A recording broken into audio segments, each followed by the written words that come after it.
This is Suspenders Unbuttoned podcast. I'm Sarah. And I'm Julie. Join us for unbuttoned and unedited conversations. Hi, everybody. Welcome to Suspenders Unbuttoned podcast. I'm Sarah. And I'm Julie, and we're excited to have Autumn Reeser here. Welcome, Autumn. Thank you. I love your intro. I just saw so many of my favorite people being so cute. That was so adorable.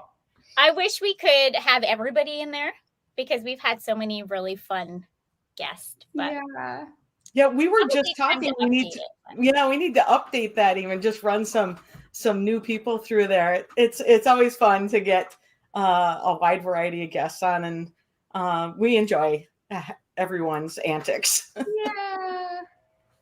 So, well, Autumn, thank you so much for taking some time out of your day to join us, so we could talk about Junebug, which airs this weekend on the Hallmark Channel. What can you tell us about Junebug? Oh my goodness, so much. So Junebug, this is a passion project of mine. It took 5 years from the writer Summer Israel Johnson and I developing it and getting it to screen. And so many people contributed to making it what it is. And I'm really, really proud of it. It's a really sweet story and it's different. It's magical. So basically what happens is Juniper, my character, is living a very nice life. Right. She's settling. It's kind of complacent, but it's fine. And she wakes up on the eve of a big birthday and her 8-year-old self is sitting on the foot of her bed. And I'm the only one who can see her. And basically she just turns Juniper's life upside down by pointing out everything that's not in alignment. Which that actually sounds like kind of a nightmare. Like, right? Can you imagine? Like, oh gosh. Yeah. Our 8-year-old selves have high standards for us. Right? And so Juniper has to go on that journey, and basically it results in her reconnecting with her creative self and the part of her that wanted to be a writer and was imaginative and had her heart wide open. And so that's really what this movie's about. All right. Can we back up for the 5 years, the beginning of these 5 years? How did it start? Whose idea was this? Did you have this idea and you worked with a writer, or? No. So I had Summer and I had a mutual friend. Also, I just love, it feels appropriate. Summer and Autumn, we had to make a movie together. We had a mutual friend, Kristen Honey, who said, my friend Summer has a Hallmark movie idea, and you two should meet. And this happens all the time. And usually it's not a fit for me. And this one, I was like, yes. And I love sort of pushing the edge of the genre. That's one of my favorite things to do, and particularly stories that can teach us about our own healing and our own inner journey are the ones that really speak to me. I love transformational content and content that talks about the crossing of thresholds. And so this one was very much to me about reconnecting with the inner child. And that really spoke to me. In addition to, I love stories that feel enchanted.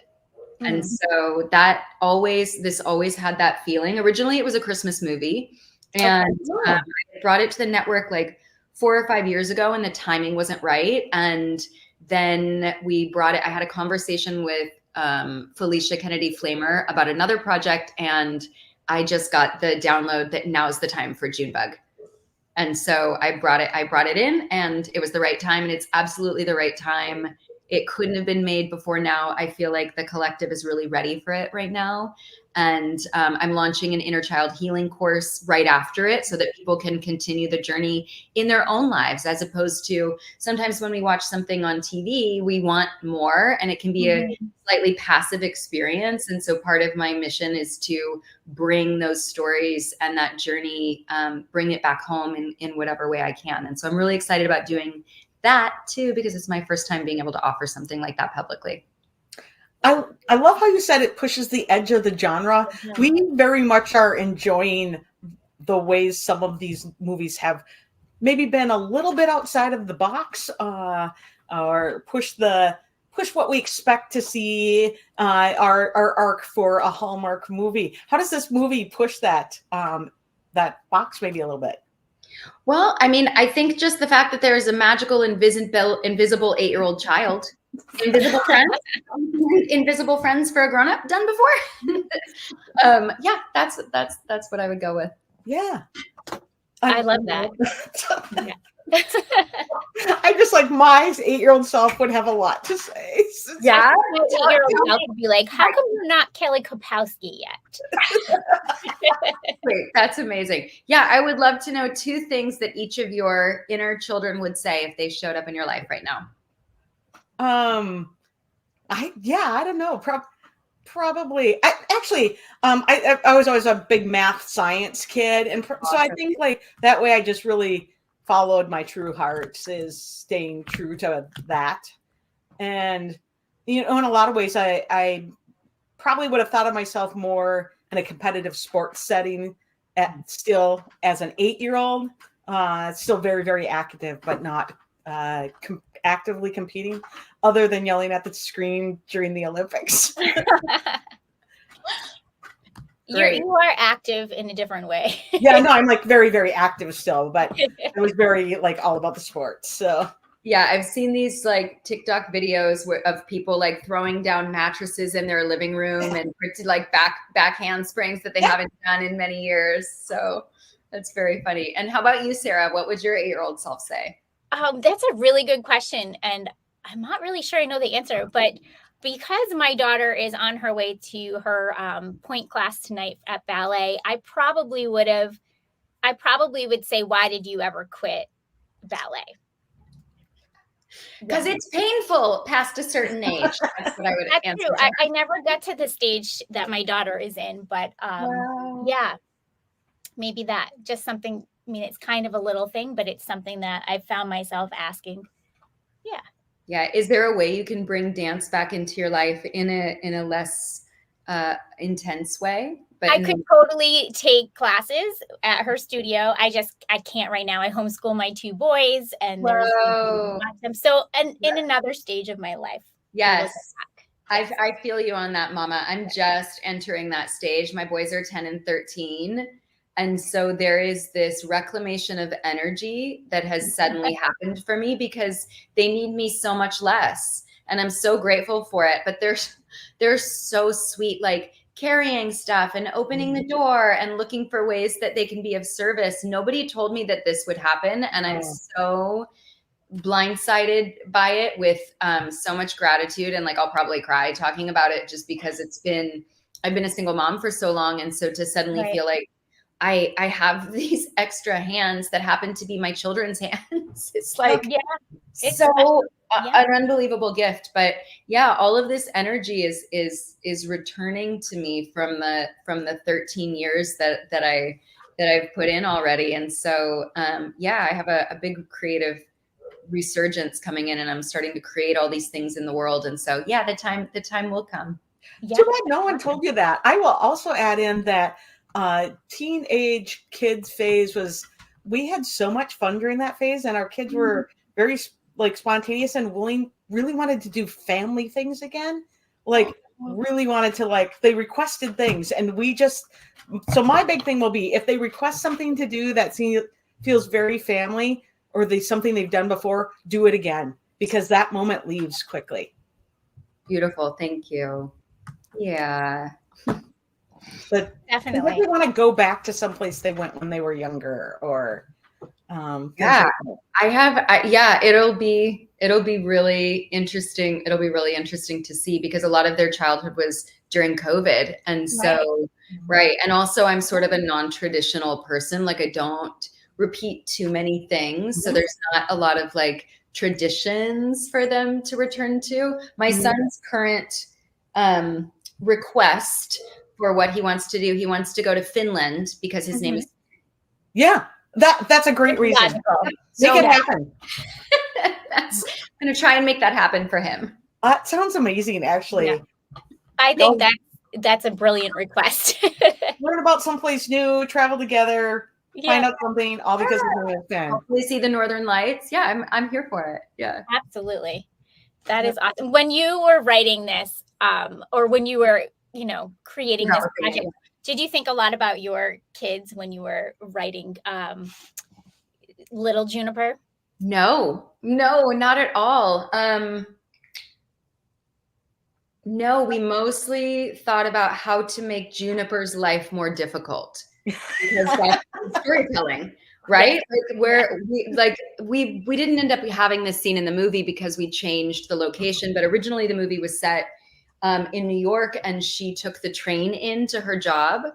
And so I requested a scene where she's looking through manuscripts and Junebug shows up. And she's having to navigate like being in public with all these people on the bus and talking to a little self and getting, specific with her little self. And we originally had like an old lady leaning across to her and going, "I have a really good therapist, dear." I love that. Yeah. So really I was focused on how can we give Juniper more problems, because that's what we want to see on screen. We want to see somebody get into their challenges and then get out. Right. They have to have their issues, and they have to be able to work through them towards a resolution. For good storytelling. Yeah. Yeah. I can totally picture that, but didn't happen in New York. So no train, huh? No, I think it's in Seattle. We ended up setting it in Seattle. Yeah. Okay. So, but they always work out exactly the way they're supposed to. And the movies tell you what they want to become during the development process. And we had so many amazing minds on deck in this one. And our director, David Weaver, was essential in helping us figure out this story too. So and Bart Fisher was our other exec on it. And so I'm really, really grateful to everyone. You have an amazing team on this movie. And in fact, the costumer, Geraldine Detiani, also did the Wayne Vale movies. We've had her on. Set Deck with Sarah Maverly. Yes. We've had her on. Like, crazy good people.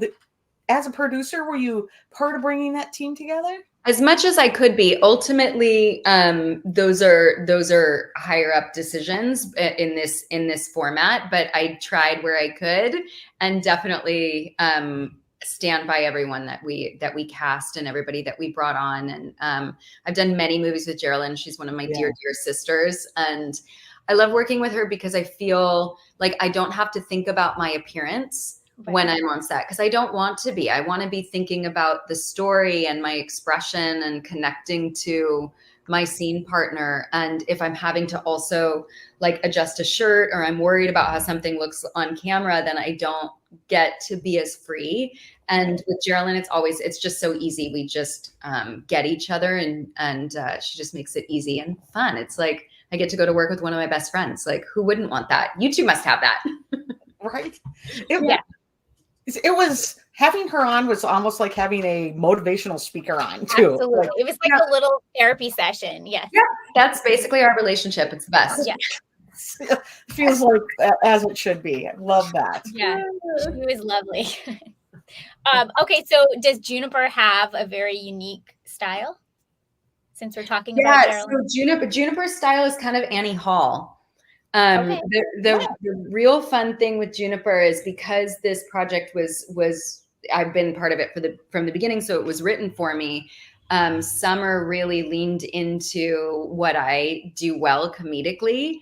There's a lot of comedy in this, and so Juniper's got this beautiful sort of awkward quirkiness that is one of my favorite things to play. I mean, I really got to play with that when I was Taylor Townsend on the OC.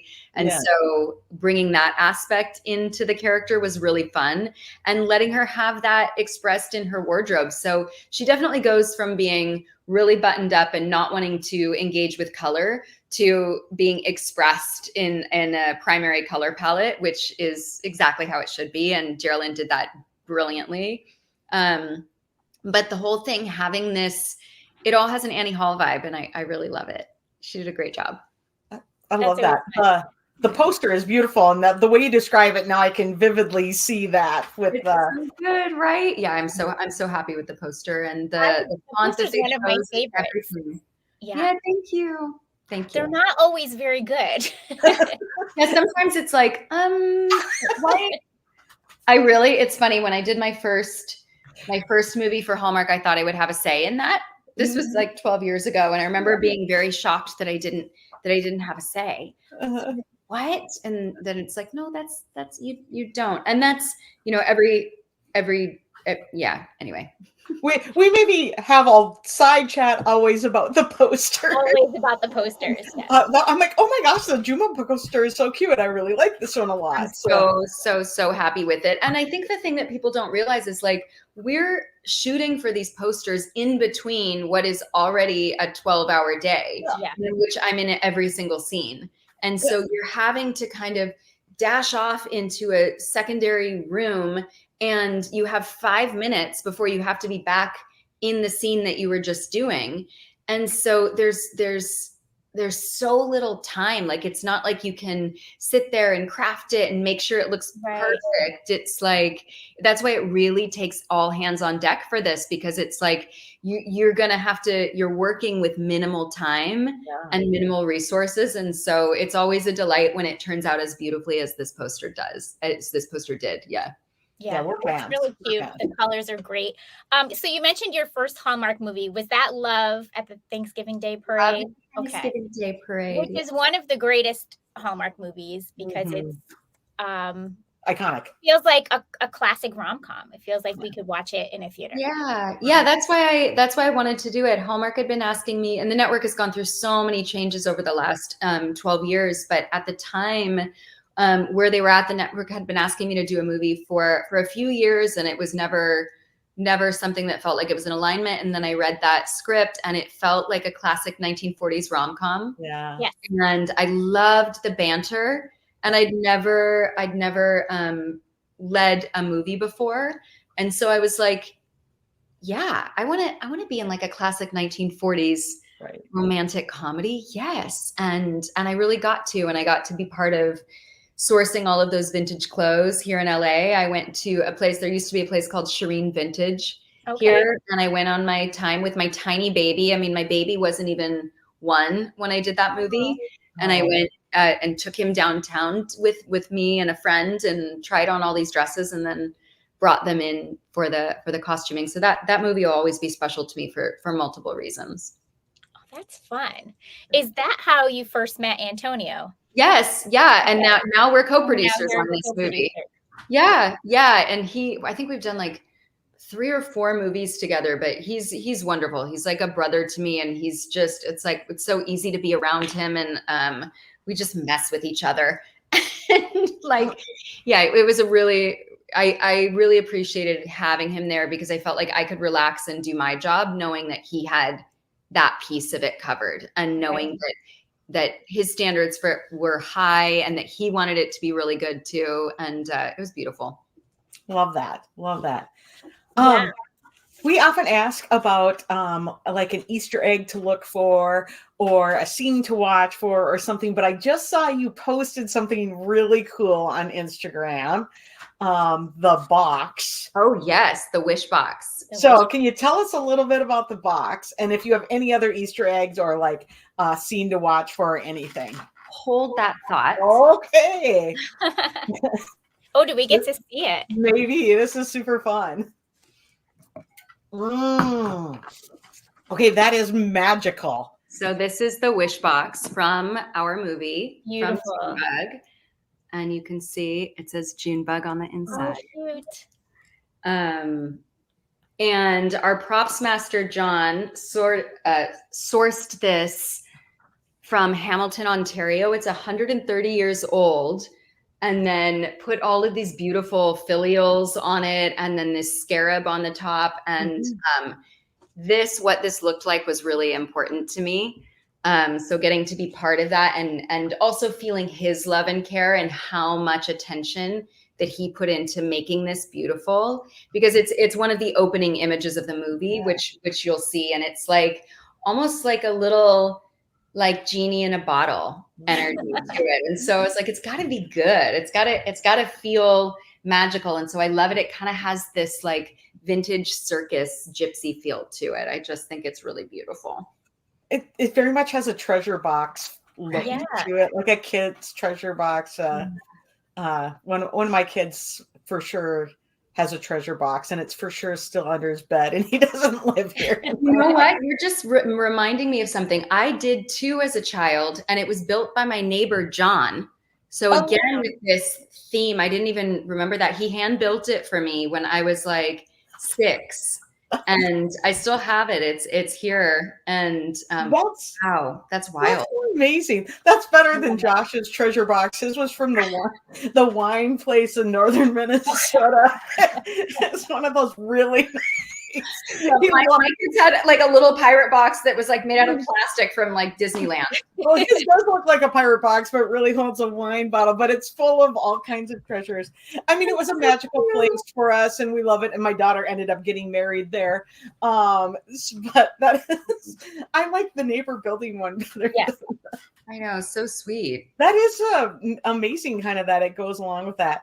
I can't wait to see the box on screen. I bet it's going to be beautiful. Yeah. There was so much magic in this movie, and it was really filmed in a very different way, really a lot of creative shots. And I think as far as an Easter egg goes, the other fun thing is going to be all the references to Say Anything. Oh, okay.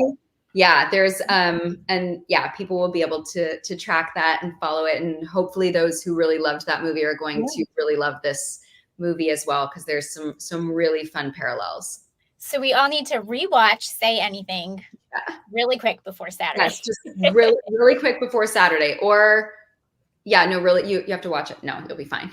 I actually hadn't seen it until I started prepping for this movie, and I didn't realize that I hadn't seen it because that boombox scene is so iconic. So iconic. We all think that we've seen it. Yeah. And I start watching the movie with my kids going, I've never seen this movie.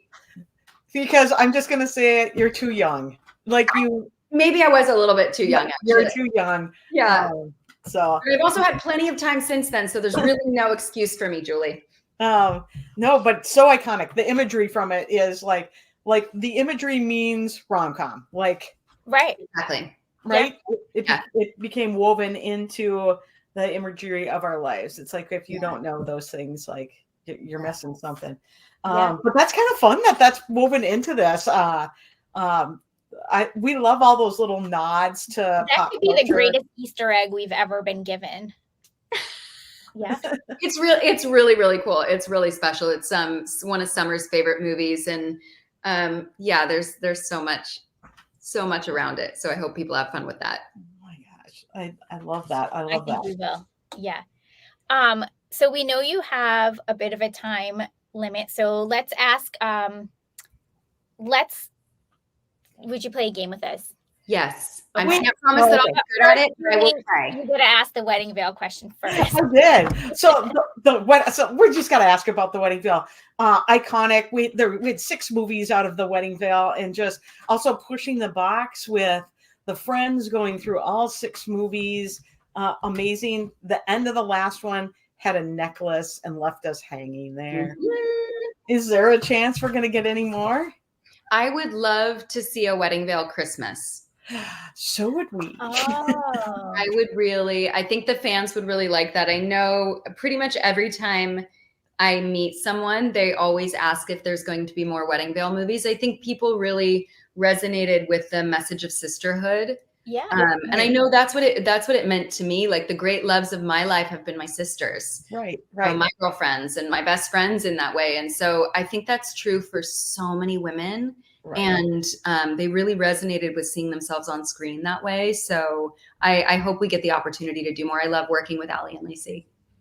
We also loved that they moved into married relationships. Yeah. Like that was... it was about the wedding, but it didn't end there. Like it continued in that. So to see a Christmas would be another way to see. Like, maybe they all go spend Christmas in Hawaii. That's what I would vote for.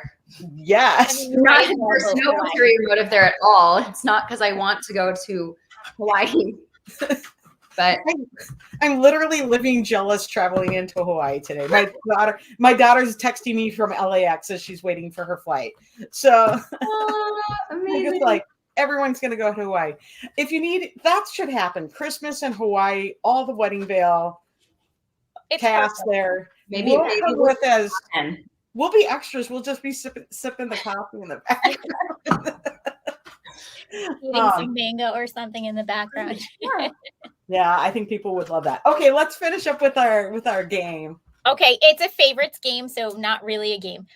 What is your favorite rom-com? My favorite. Oh, I'm really, just to warn you, like I said, I'll play, but I'm really bad at these games. Everybody is I bad also at these need games. to warn people. What is my favorite rom-com? I don't have one. I can say my favorite movie that's comedic and okay, my favorite movie is comedic and romantic, but I don't think people would call it a rom-com. Princess Bride. Okay. Okay, favorite movie. We're there. That's adventure. Absolutely. Yeah. Yeah. It would be inconceivable to call it a rom-com. Thank you. Yes, I appreciate the reference. Yes. And, I'll just leave the iocane powder out of this. It's fine. It's fine. It's a kissing movie. It is a kissing movie. Is it a kissing movie? Is it a kissing book? It is. It's a kissing book, right? I did just try to get my 14-year-old to watch it, and she had no interest. Oh, that's too bad. We'll try again. Because Farm Boy is. That's basically what my kids have said about my movies. It's like, oh, there's a kiss, there's no explosions, like. I don't know. There's like danger and pirates and. They love Princess Bride, but they're not such a fan of my my movies. Of your Hallmark movies. Sometimes I think it's just like whatever your parents do, they don't want to do that. So you have a big theater background. Do you have a favorite musical? Favorite musical? Oh God, there's so many. Yeah. You can answer more than one. Yeah, I love The Secret Garden. Yeah. I think that's a really beautiful musical. God, I have some. Like, where do we? Hadestown is pretty beautiful as well. Yeah, I don't know. I have a hard time playing favorites because they all have a different purpose at a different time. But I love those two. Yeah, love those answers. Those are great. Whatever one I'm currently watching would be exactly. Yeah, exactly.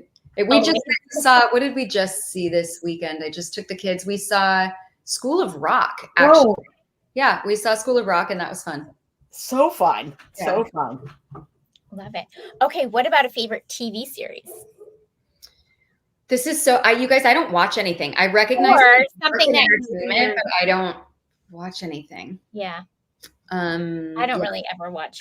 Can't anymore either. Okay, that's fine. How about a favorite food? Healthy and indulgent. These answers all for me are always like, okay. And I have to say when like I try and put a password into a website, it asks me all these same questions. And I'm always like mildly angry at it because I'm like, I don't have one.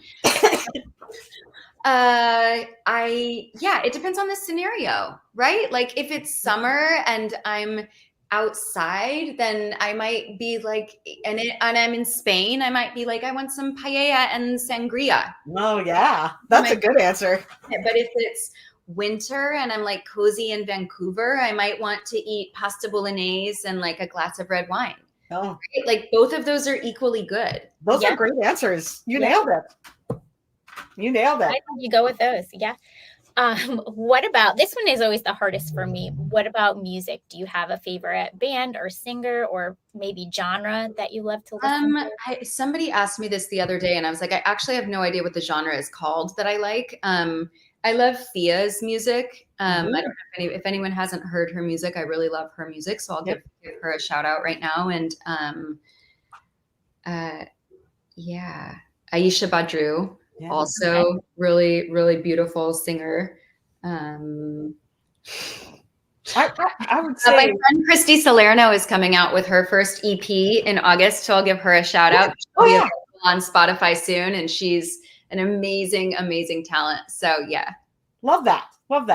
Good answers. Those are perfect. Yeah. You like women with beautiful voices who are singing kind of contemporary songs.